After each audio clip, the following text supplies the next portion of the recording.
अस्सलामुअलैकुम नाजरीन, मैं हूँ शहाब खान और आप देख रहे हैं MP न्यूज यूट्यूब चैनल।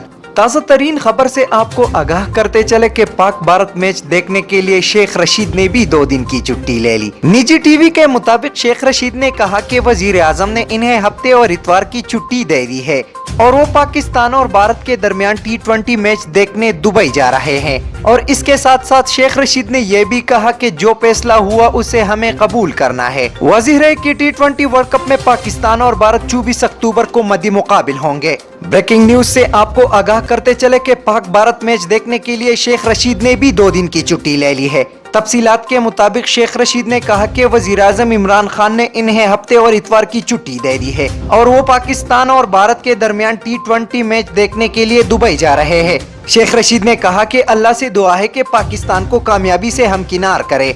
ये खेल है, हमें इसे खेल ही की तरह लेना है और जो भी फैसला हुआ उसे हमें कबूल करना है। वाज़ेह है कि T20 वर्ल्ड कप में पाकिस्तान और भारत 24 अक्टूबर को मद्दे मुकाबिल होंगे। बहुत शुक्रिया। मजीद वीडियोस और अपडेट्स के लिए देखते रहिए MP न्यूज।